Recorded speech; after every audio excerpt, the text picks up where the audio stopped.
Hey lovely people of Earth, this is Evan and I'm back with another video today.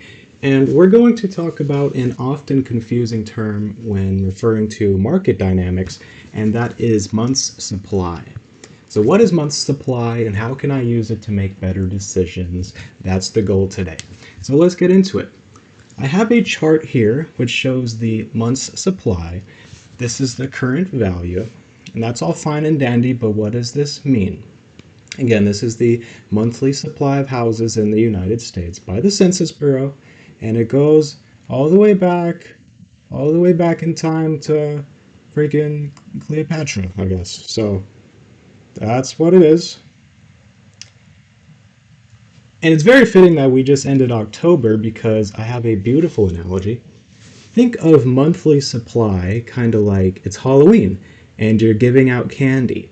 And in some neighborhoods, your house gets flooded with dozens and dozens of kids all night, and this little bowl of candy just goes like that. It's gone in a few hours, right? And in other neighborhoods, you might just see like one or two kids all night, and nothing's happening at your house. So the monthly supply chart just compares how much candy is available versus how many kids are actually knocking on the doors. So when the value is really high, that means there's a lot of options compared to how many buyers there actually are. It's going to push the prices down because all the sellers are competing to sell against a relatively small pool of buyers.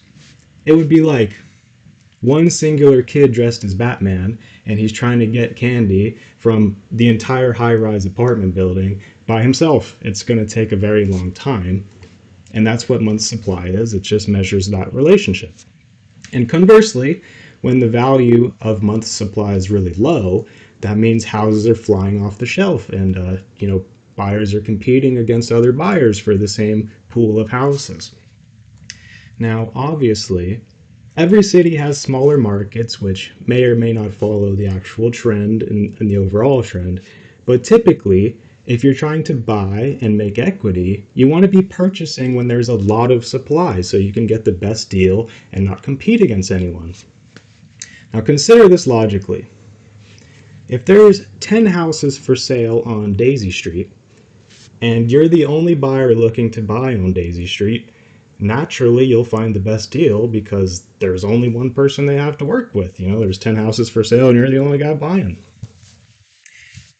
On the flip side, if there's one house for sale on Daisy Street and 10 people wanting to buy, well, now you're competing against other buyers for the same house, and that's what month supply measures. So let's take this a step further so we really have a firm understanding. What do you think will happen to this value, the month supply, value currently? What will happen to this value if they lower the interest rate?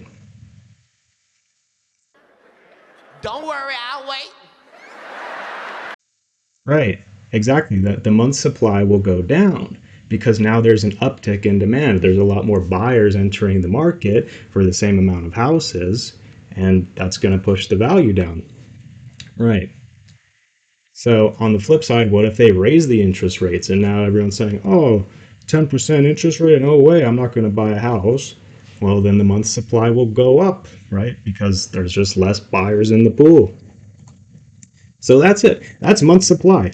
I've linked the chart down below in the description box so you can refer back to it. If you found any use from this video, please make sure to like and subscribe. I've heard it really helps the algorithm wizards. So yeah, that's the video. I hope you have an amazing week. Bye now.